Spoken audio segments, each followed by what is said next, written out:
Hola, ¿cómo están? Muy, pero muy bienvenidos a esto que es el resumen semanal de noticias parlamentarias, aquí por supuesto por la pantalla de DTV, el periodismo en el Congreso. Yo soy Sofía Raimundes, estoy acompañada por un gran equipo y en esta hora de información vamos a estar recorriendo los títulos más importantes de todo lo que sucedió esta semana dentro de la Cámara Baja de nuestro Congreso de la Nación Argentina. Y como siempre a esta hora comenzamos con los títulos.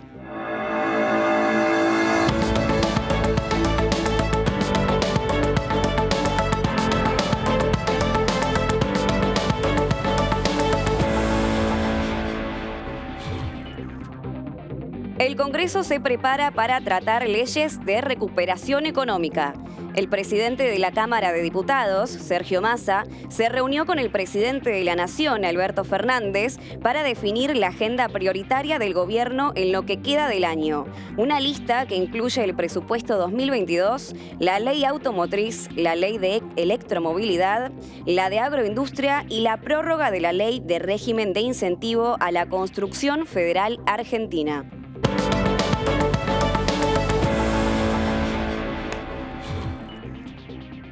Avanza un acuerdo político para el crecimiento económico. Continúa la convocatoria a empresarios, gremialistas y opositores para definir y apoyar una batería de leyes que comienza con el presupuesto 2022 y el acuerdo con el Fondo Monetario Internacional e incluye un paquete de promociones sectoriales con vistas a permitir un crecimiento del país a mediano y largo plazo.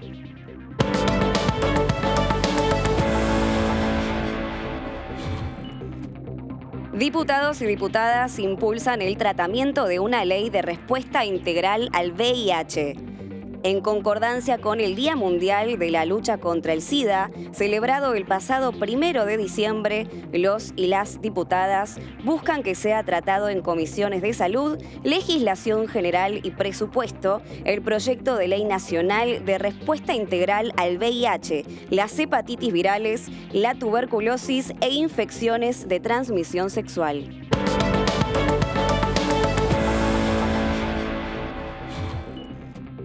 El cuidado del medio ambiente sigue en la mira del debate en diputados.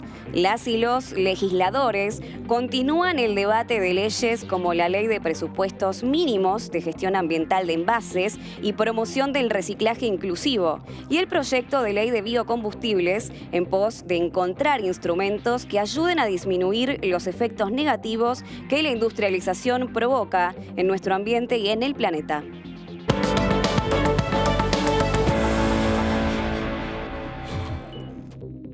El martes 7 de diciembre jurarán los nuevos diputados y diputadas electas y se definirán las autoridades de la Cámara. La sesión preparatoria será a las 12 del mediodía y los legisladores que asuman comenzarán su actividad parlamentaria el próximo 10 de diciembre. Es esa misma sesión en la que se definirán las autoridades de la Cámara de Diputados, aunque la continuidad de Sergio Massa como presidente de la Cámara está asegurada. Aún resta definir las dos vicepresidencias que hoy están en manos del radicalismo y del PRO.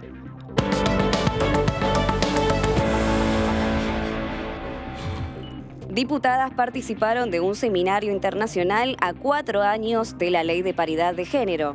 La Cámara de Diputados de la Nación, junto con el Ministerio del Interior y el Ministerio de las Mujeres, Géneros y Diversidad de la Nación, organizaron un seminario cuyo objetivo fue reflexionar sobre los desafíos en la construcción de una democracia paritaria en Argentina y en la región, a 4 años de la aprobación de la Ley de Paridad de Género en ámbitos de representación política.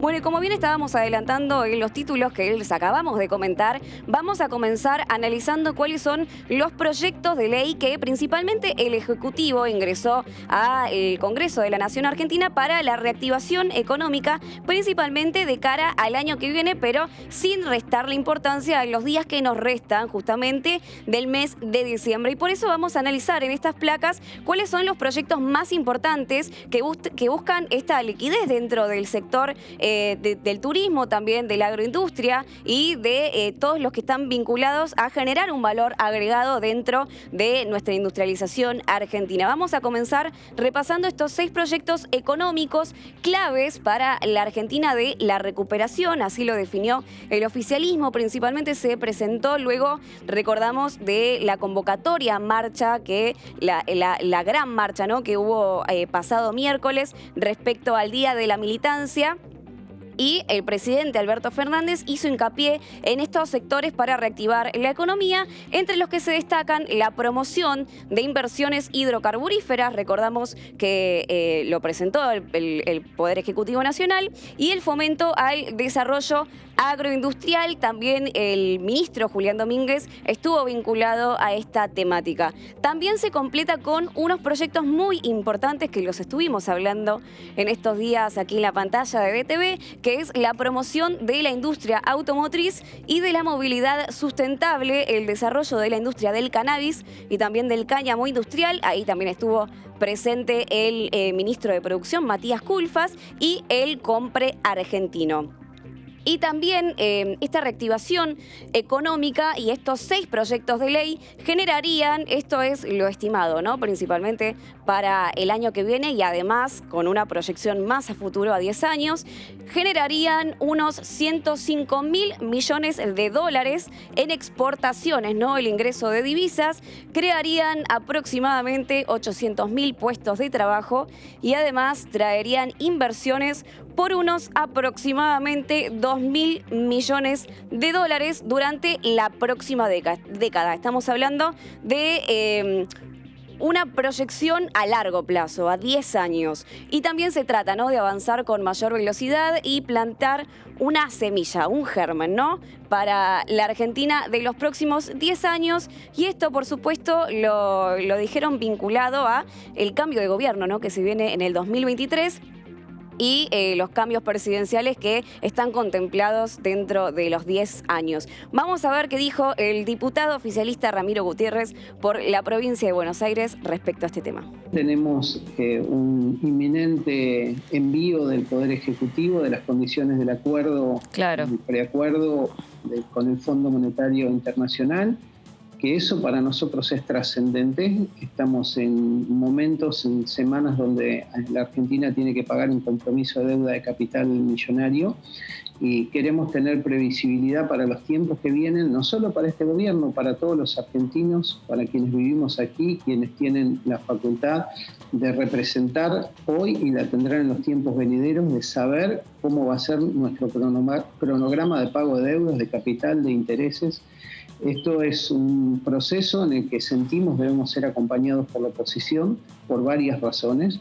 Primero, porque la Argentina debe dar esa muestra de madurez política frente a organismos internacionales, donde hay que ser muy duros y muy precisos en negociaciones. Es todo un planteo geopolítico, no es solamente pagar o entrar en un default, es la vida comercial y la vida multilateral de la República Argentina para las generaciones que vienen.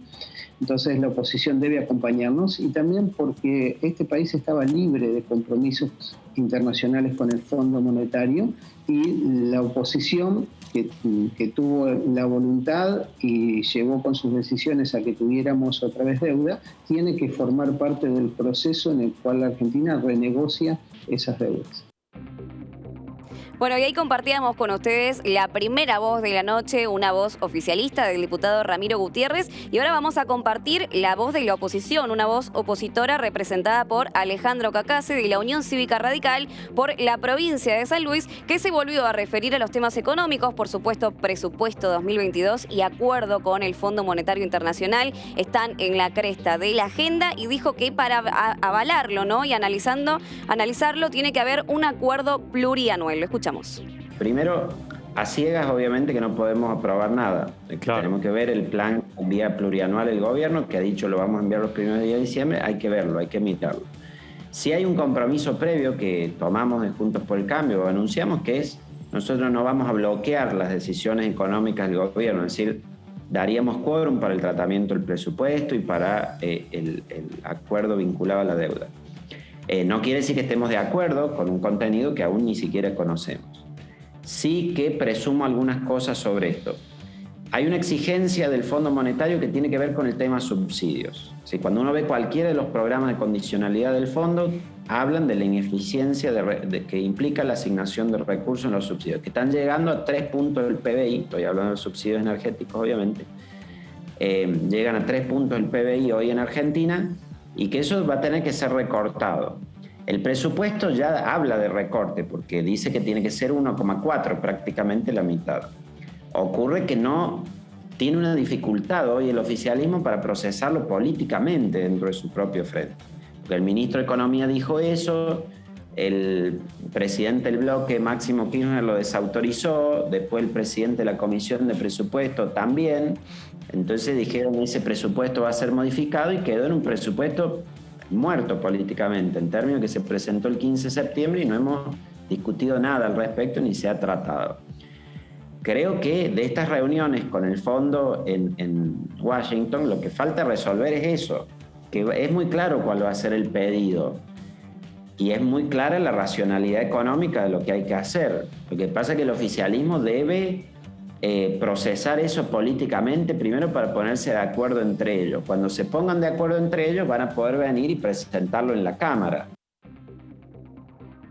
Bueno, vamos a seguir hablando de economía y retomamos un concepto que hablaba, ¿no? Alejandro Cacase respecto al acuerdo dentro del bloque del Frente de Todos, pero también cuál es la relación que tienen con la oposición, y por eso vamos a abordar el segundo tema más importante de la semana, que tiene que ver con este acuerdo para un crecimiento económico de todo nuestro país, y por ello habló el diputado electo Rogelio Iparraguirre del Frente de Todos por la provincia de Buenos Aires, que se refirió principalmente a la deuda que tenemos con el FMI. En la medida que no perdamos de vista que somos auditados por ese ciudadano de pie, es que los acuerdos, porque está claro que entramos en una instancia donde los acuerdos deben dejar de ser declamados y tienen que empezar a ser instrumentados, practicados. Y el Congreso es el espacio, sin lugar a duda, que por su naturaleza debe mostrarle a la sociedad su capacidad de construir acuerdos. En días se conocerán detalles, así lo creemos, del plan plurianual enviado por el Poder Ejecutivo, de lo que podrá hacer a la brevedad, ojalá así sea, por lo menos el primer borrador claro de los términos y condiciones de un posible acuerdo con el Fondo Monetario Internacional. Ambas cosas y otras que orbitan en torno a la cuestión económica van a requerir de esfuerzos donde la dirigencia política parta primero de hacerse responsable. Cuando digo hacerse responsable, no digo echarle la culpa a fulano o a mengano. Yo creo que también tenemos que dar un paso adelante en ese sentido, sino hacerse responsable por el cargo y el lugar que ocupamos. Ya no me interesa mucho la discusión de si fue el gobierno anterior el que tomó ese brutal endeudamiento con el Fondo Monetario Internacional, que es no solo el más importante de la historia de nuestro país, sino que es el más importante de la historia mundial del Fondo Monetario Internacional. Digo, ¿por qué no lo vamos a resolver de esa manera? Creo que los argentinos, apelando a la honestidad intelectual que nos caracteriza, ya sabemos quién toma ese endeudamiento. Ahora lo que esperan de nosotros es que lo resolvamos ubicando el horizonte en un posible crecimiento económico y ordenamiento de las variables de la macro. Hoy Argentina vive una contradicción donde por un lado se ve un fuerte recupero de la actividad económica, todos los sectores de la industria, el comercio, el turismo, la gastronomía, la balanza comercial favorable, creación de casi 300.000 puestos de empleo, y en paralelo esto con la restricción externa, digamos, los dólares no se hacen en Argentina, y recién lo comentaba tu compañero, lo que es la restricción y el achicamiento de reservas del Banco Central.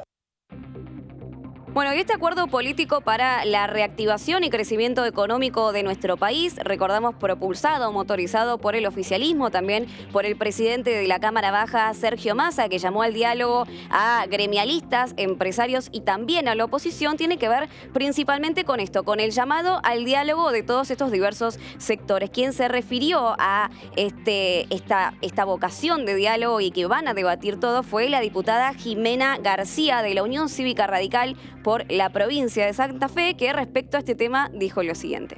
Estamos dispuestos a debatir con todos, pero no estamos dispuestos, por supuesto, a sacrificar determinadas posiciones que consideramos elementales en nuestra formación, en nuestra construcción y funcionamiento ideológico. Ahora estamos dispuestos, y creo que es una responsabilidad de todos los partidos políticos que forman parte del Congreso entender que nos encontramos en una crisis descomunal en la Argentina, que estamos en el peor de los escenarios y que necesitamos de la madurez política para que antes de ponernos ciertos prejuicios que nos impidan trabajar en conjunto, trabajar directamente con lápiz en la mano y con el contenido, para que a partir de eso poder trabajar en concreto y que los velos y los prejuicios ideológicos no sean los imposibilitantes de antemano para poder coordinar acciones en conjunto. Necesitamos tener una actitud de responsabilidad cívica, de madurez política, para poder superar los conflictos y los grandes problemas que tiene la Argentina, que son muchísimos y que nos necesitan esa sintonía. Y el diputado oficialista Marcelo Casareto por la provincia de Entre Ríos también se refirió a la cuestión económica de nuestro país y dijo lo siguiente. El gobierno anterior acordó con el Fondo Monetario, acordó una política tendiente al déficit cero sobre la base de bajar el gasto y la inversión pública. Y entonces fue reduciendo el déficit. Y una expansión monetaria de emisión cero y se fue convergiendo hacia ese objetivo. ¿Cuáles fueron las consecuencias de ese plan? De los 4 años de Macri, 3 años cayó la actividad económica, aumentó la desocupación, aumentó la pobreza y no vino la lluvia de inversiones directas ni tampoco de inversión financiera. Así que las consecuencias fueron negativas. Yo lo remito al gobierno actual. Nosotros el año pasado tuvimos un déficit derivado de la inversión COVID por la pandemia. Y este año se redujo el déficit. Entonces alguno dirá, saquemos el neto de la inversión COVID y se redujo el déficit. ¿Por qué? Porque la Argentina, en primer lugar, creció fuertemente. Cuando vos creces a un 10% anual, como está creciendo la Argentina, recuperando la caída anterior, aumentan mucho los recursos. Y entonces, en este año aumentaron más los recursos que los gastos.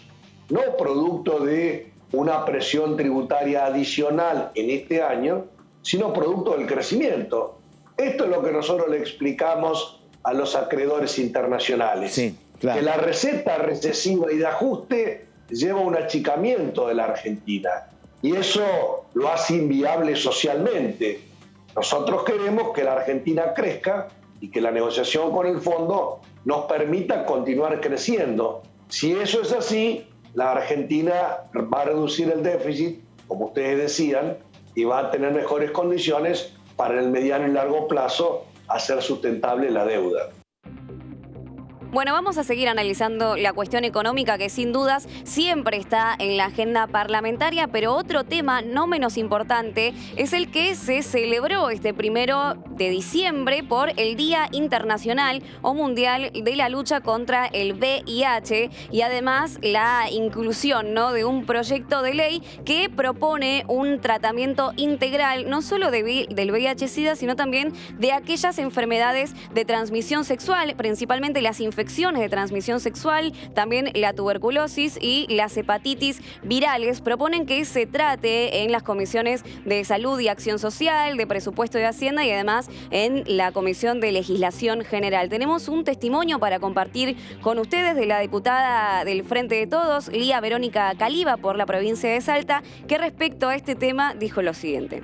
Creo que es uno de esos proyectos que nos unen a las argentinas y a los argentinos y que unen y que tienen que generar además porque es necesario, es absolutamente necesaria la actualización de esta legislación y nos la están pidiendo las personas que hoy cursan la enfermedad. O sea, es una demanda que viene desde hace mucho tiempo de las organizaciones internacionales, nacionales que trabajan y que hacen acompañamiento. Pero además es una necesidad de toda la sociedad argentina de poder contar. Por suerte, mucho se avanzó en el tratamiento, en la lucha contra la discriminación a las personas que cursan la enfermedad. Hoy es absolutamente distinto el tratamiento que se le da desde todo punto de vista, el abordaje integral que se hace con esta enfermedad, las campañas importantísimas de prevención, los testeos que se hacen. Bueno, yo he trabajado mucho tiempo con mi organización en realizar los testeos en las comunidades originarias, o sea, ya no es un tabú ni te da vergüenza ir a hacerte el test, y si hay un positivo, que venga la psicóloga que prontamente te haga una devolución, un acompañamiento y poder comenzar a recibir tratamiento, y que tenés todas las posibilidades, si te cuidás y si cumplís y seguís con ese tratamiento, de poder tener una vida absolutamente normal. ¿no? Y con una enfermedad como cualquier otra que podemos estar padeciendo, lamentablemente viviendo si nos tocara. Entonces es fundamental que cuenten con un respaldo legislativo, y que el Estado, el Ejecutivo, pueda tener otra herramienta para poder seguir asistiendo y poder trabajar con esta población. Entonces es una obligación y por supuesto que debería estar en el temario, y que tendríamos esta, como muchas otras que queremos que entren en esta sesión que nos estamos debiendo. Bueno, la detección temprana y además la prevención son los ítems más importantes, ¿no?, que resaltaba la diputada Lía Verónica Caliba. Y para analizar las especificaciones de esta Ley Integral Nacional para dar respuesta al VIH, la tenemos a nuestra compañera Luciana Fernández. Lu, muy buenas noches. Contanos cuáles son los puntos más importantes, ¿no?, de este proyecto, y qué se propone para, atender a las personas que sufren estas enfermedades. Así es, Sofi. Vamos a hablar de un proyecto que básicamente apunta a modificar la actual Ley Nacional de VIH. Lo vamos a aplicar en unas placas, pero básicamente el punto principal tiene que ver con cambiar el enfoque, darle un paradigma distinto, es decir, salir quizá de la cuestión biomédica e ir más a una cuestión humanística, una cuestión que tiene que ver con un reconocimiento de derechos para todas aquellas personas que padecen y transitan esta enfermedad. Así que vamos a aplicarlo en unas placas a ver en qué consiste. Deroga la Ley 23.798 de los años 1990, que declara de interés nacional la lucha contra el síndrome de inmunodeficiencia adquirida, la detección e investigación de sus agentes causales, el diagnóstico y tratamiento de la enfermedad, su prevención, asistencia y rehabilitación, incluyendo la de sus patologías derivadas, como así también las medidas tendientes a evitar su propagación. En primer lugar, la educación de la población. Como podemos ver, la idea justamente de este proyecto de ley es cambiar el paradigma, justamente para terminar con la situación estigmatizante y las situaciones de discriminación que viven estas personas. Tenemos que recordar que hace poquito tiempo la Comisión de Salud dio dictamen y dio aval para que este proyecto, esperemos que prontamente se pueda tratar aquí en la Cámara Baja del Congreso de la Nación. Seguimos con un poco más de información. Incorpora las hepatitis virales, la tuberculosis, las infecciones de transmisión sexual a todo el texto de la norma. Persigue la sostenibilidad de los programas de provisión gratuita de medicamentos e insumos. Promueve la producción pública y la sustentabilidad de los tratamientos. Es decir, este texto fue elaborado con la colaboración de distintos referentes y también de organizaciones sociales que están vinculadas al tema. Una vez que el texto quedó conformado, se presentó en el Congreso de la Nación, en el cual tuvo el aval de distintos diputados y diputadas que integran los diversos frentes del Congreso de la Nación Argentina. Vamos específicamente a los artículos. El artículo 1 de este proyecto de ley establece la declaración de interés público nacional, respuesta integral e intersectorial a las ITC, que tiene que ver con las infecciones de transmisión sexual, los medicamentos, vacunas y procedimientos, la investigación y el desarrollo de tecnologías locales, la participación activa de las personas con VIH, ITS en las respuestas en la respuesta integral. Justamente lo que apunta este proyecto de ley tiene que ver con modificar, ¿no?, la perspectiva, como bien dijimos, y también es importante recordar que actualmente fallecen alrededor de 5 personas por día vinculadas, ¿sí?, que sufren esta enfermedad, y también se establece que alrededor del 30% de las personas que contienen la enfermedad desconocen su diagnóstico. Por eso la importancia, ¿no?, de que la población esté cada vez más informada y también se hagan testeos de prevención. El artículo 9 habla puntualmente de los derechos laborales, al trabajo y a la permanencia en el mismo, sin discriminación, despidos, suspensiones, hostigamientos, reducciones salariales ni violencia. no sea condicionado el ingreso a fuentes laborales por pruebas diagnósticas, inclusión de las personas con VIH, hepatitis virales, otras ITS a programas de formación y capacitación el Ministerio de Trabajo. Es decir, justamente como veníamos hablando, la idea es trabajar fuertemente en lo que es la prevención, pero una vez que una persona tiene el diagnóstico, es importante que el Estado la acompañe justamente para evitar todo tipo de discriminación y principalmente en los ambientes laborales. Finalmente, el artículo 14 habla del carácter de la prueba diagnóstica. Puede ser voluntaria, solo con el consentimiento de la persona, gratuita en todos los subsistemas de salud, confidencial, tanto la prueba como el resultado, universal para todas las personas, toda persona que la solicite. Y en una última placa tenemos un poquito más de información, a ver de qué se trata específicamente este proyecto de ley. Y el artículo 24 finalmente habla de una jubilación especial, de carácter excepcional, para las personas con VIH y o hepatitis B y o C, haber cumplido 50 años al momento de solicitar el beneficio, esto es sumamente importante, acreditar 20 años de servicios computables en uno o más regímenes y acreditar 10 años de transcurrido el diagnóstico al momento de solicitar el beneficio. Como podemos ver, esta ley que rige actualmente es una ley de los años 90 y por eso es importante justamente darle una nueva perspectiva, porque la ley que rige actualmente tiene una mirada más biomédica, es decir, que está apuntada más al diagnóstico y al tratamiento. La idea de este proyecto de ley es ir justamente para garantizar, ¿no?, el reconocimiento y la protección de los derechos de toda la comunidad y principalmente de todas aquellas personas que tienen un diagnóstico positivo y que están transitando esta enfermedad.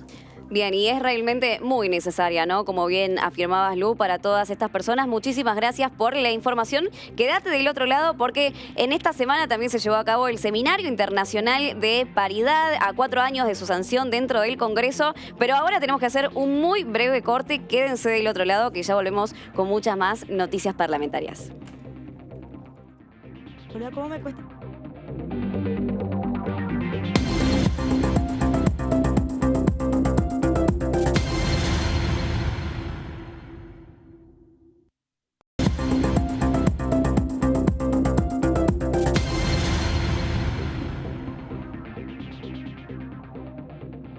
Bueno, muchísimas gracias por esperarnos. Seguimos con mucha más información parlamentaria y nos vamos a meter de lleno en la llamada Agenda Verde. El cuidado del medio ambiente sigue siendo uno de los temas prioritarios dentro de la Cámara Baja de nuestro Congreso, principalmente por el tratamiento de la ley de envases y además de la de biocombustibles. Y muchos diputados se estuvieron refiriendo a esta cuestión. Es el caso de la diputada electa nacional, Mónica Litza, que dijo lo siguiente.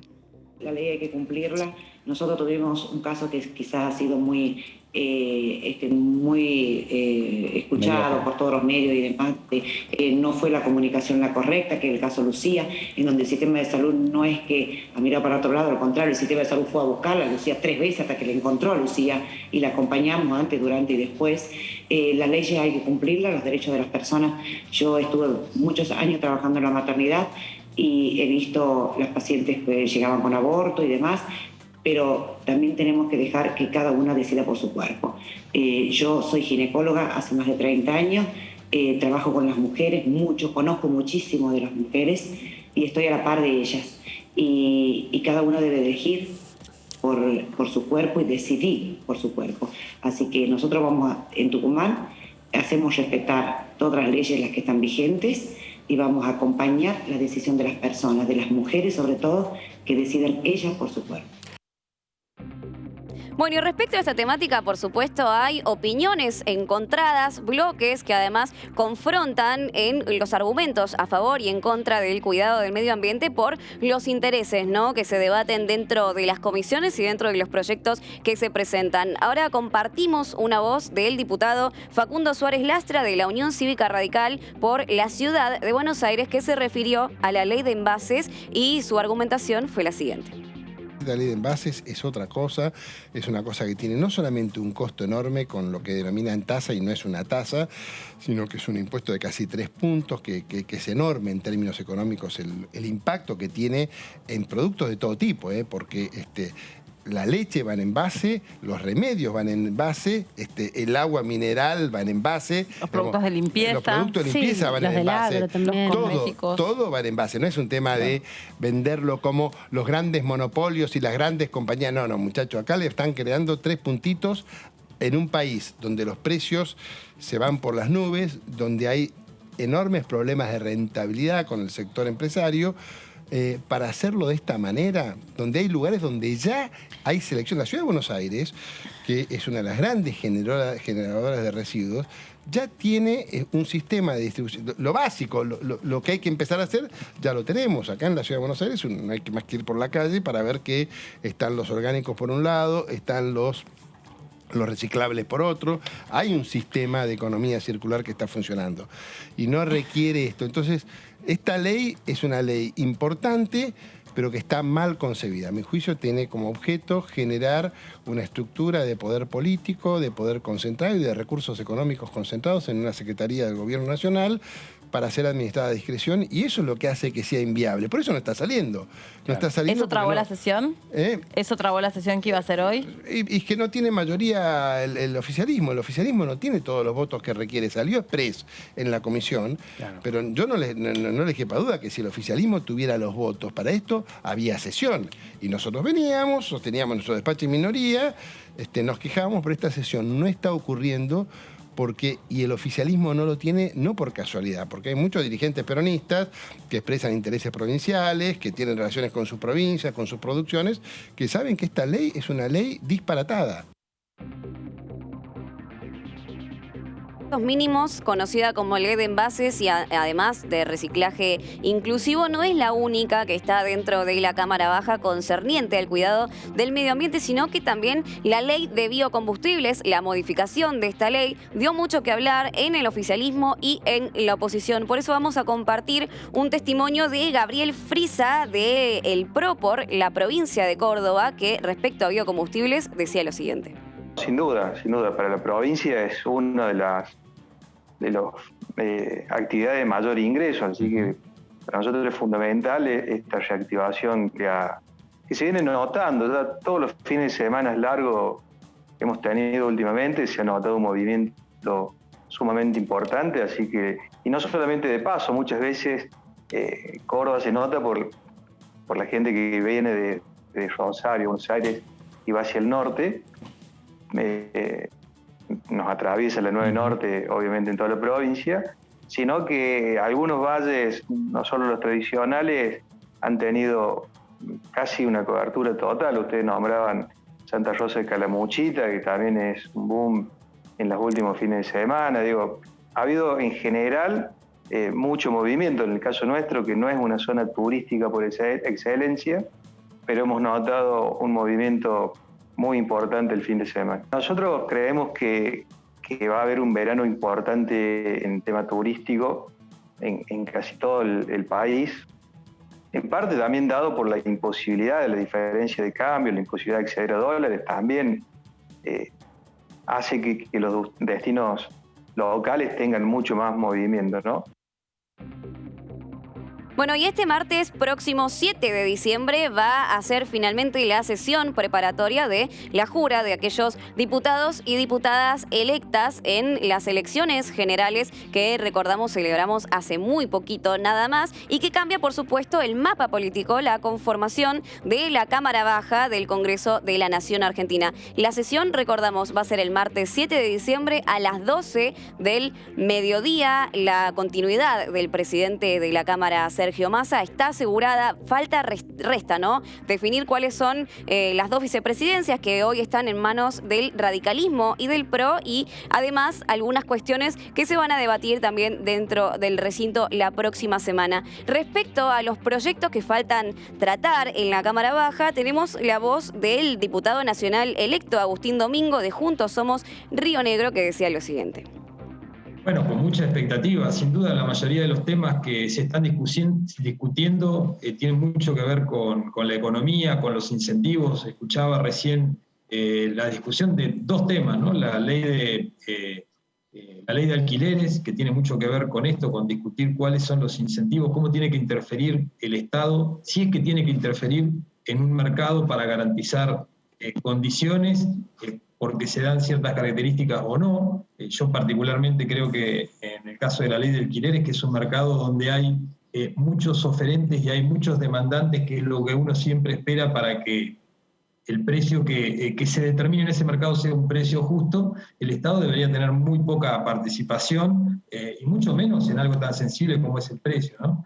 Luego están las inversiones, hablaban de la ley de biocombustibles, también está la ley de hidrocarburos que nos toca y mucho a nuestra provincia, y en este sentido creo que toda ley que garantice estabilidad de las reglas del juego en el largo plazo, sobre todo cuando hablamos de inversiones que son muy significativas y que tienen un periodo de recupero muy largo, es fundamental, pero también es fundamental escuchar a todos los actores, ¿no? Ver las particularidades que tiene cada cuenca, escuchar a los gremios y, por sobre todas las cosas, que esto es el principal planteo que nosotros hemos hecho, que se respete la potestad sobre los recursos naturales que tienen las provincias a partir de la reforma del 94, que nosotros veíamos que en el proyecto original que envió el Ejecutivo al Congreso, eso no estaba, se le daban demasiadas atribuciones a la Secretaría de Energía. Es algo que hemos venido conversando con el Secretario de Energía y que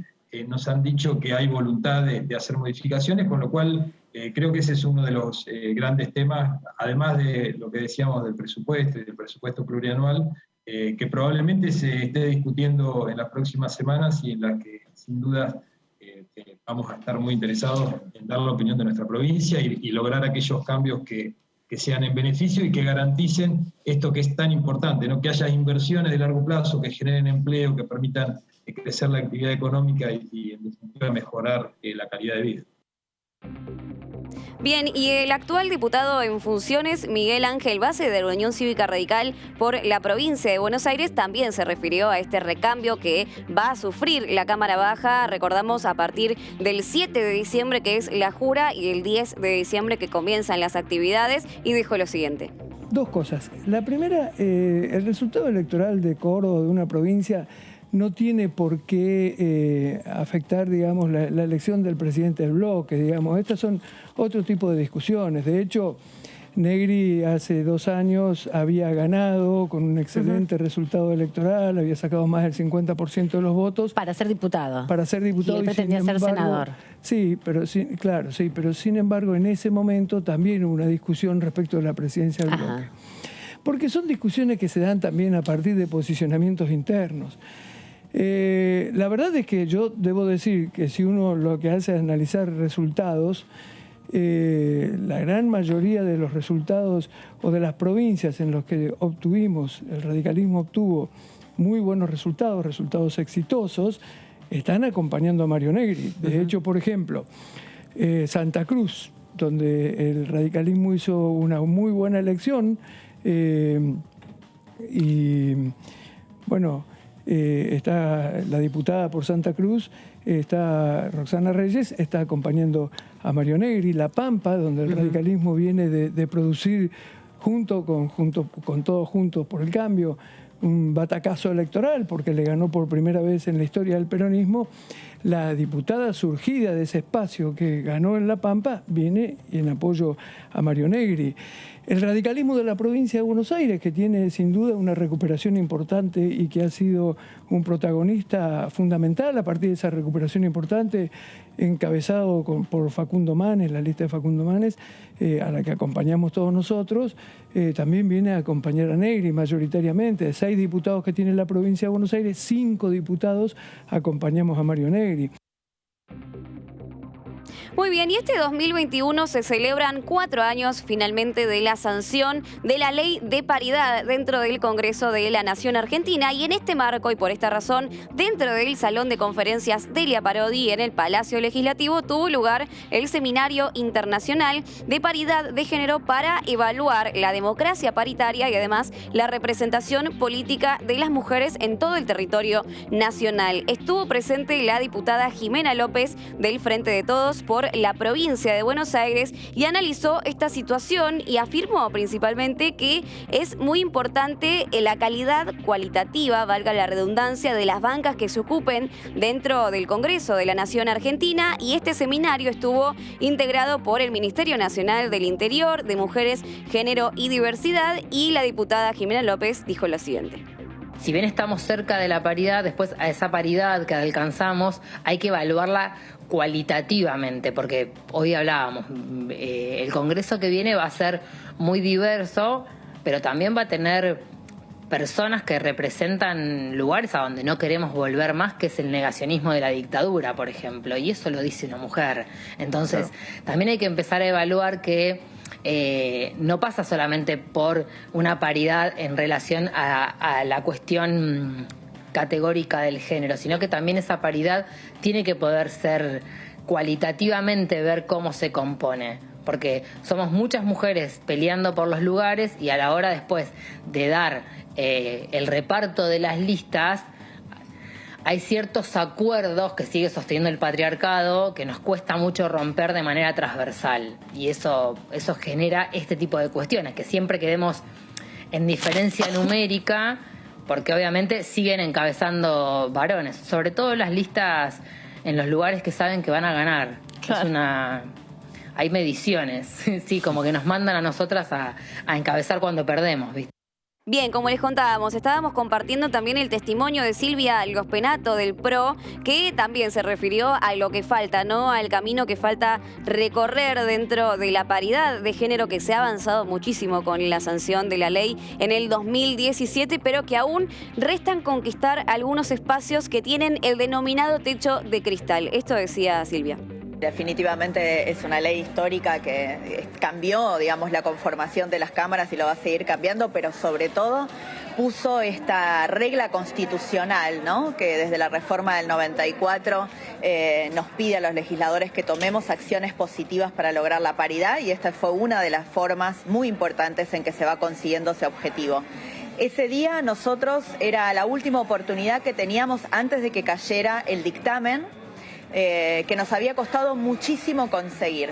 Se nos habían cruzado dos sanciones, una sanción de la Cámara de Diputados con otra ley y una sanción de la Cámara de Senadores, que es la que definitivamente se aprobó. Y habíamos tenido que hacer un trabajo intenso para que lograr que la Comisión de Asuntos Constitucionales convocara. Tuvimos que juntar casi 100 firmas.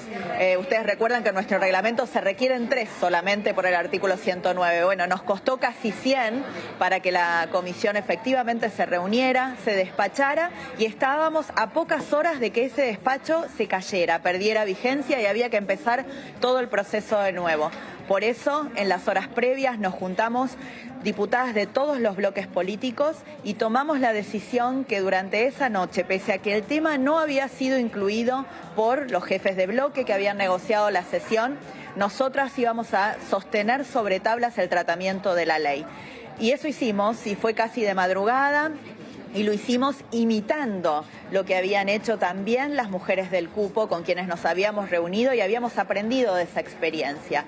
Fue muy importante porque fue una estrategia parlamentaria, una estrategia de coordinación interpartidaria, y sobre todo fue un aprendizaje intergeneracional. Aprendimos de los que otras mujeres habían tenido que hacer antes para lograr que estas leyes avanzaran en el Congreso, y a todas luces fue una estrategia exitosa en los 3 sentidos, y por eso hoy tenemos ley de paridad.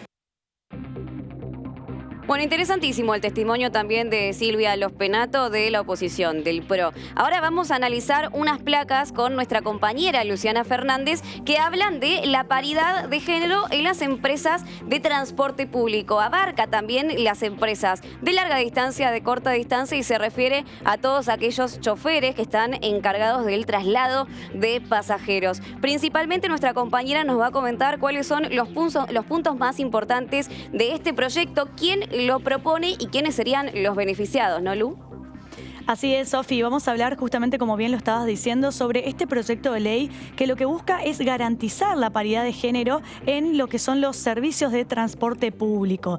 Este proyecto de ley fue presentado por la diputada nacional Verónica Caliba, perteneciente al Frente de Todos y representante de la provincia de Salta. Vamos a ver en qué consiste el proyecto.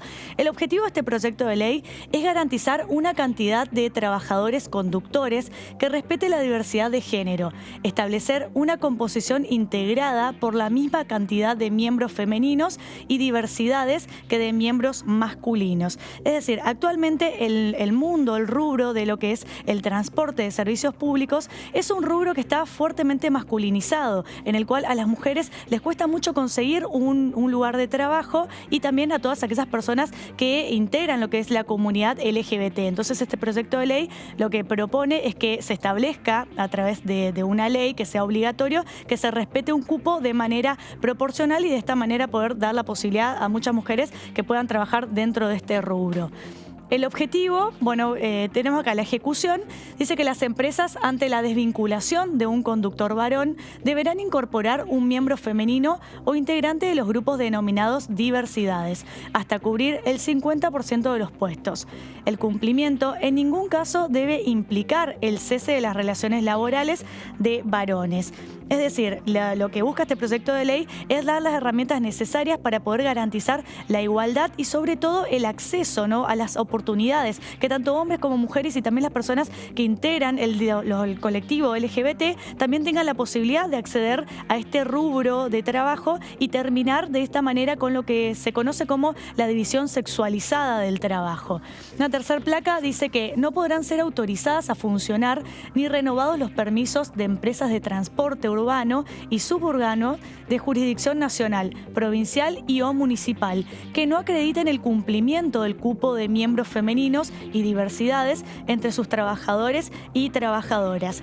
Tenemos que recordar que la Argentina ratificó innumerables instrumentos internacionales, entre ellos convenciones internacionales y también tratados, donde asume como Estado argentino la responsabilidad de establecer normativas y leyes que terminen y vayan en contra de todo lo que se conoce como la discriminación y toda forma de violencia y discriminación contra las mujeres. Bueno, dar la posibilidad justamente de que las mujeres puedan tener un cupo dentro de lo que son los rubros de empresas de transporte público es una forma de acatar a las normativas internacionales que el Estado argentino es signatario y que muchos de ellos tienen incluso raigambre constitucional.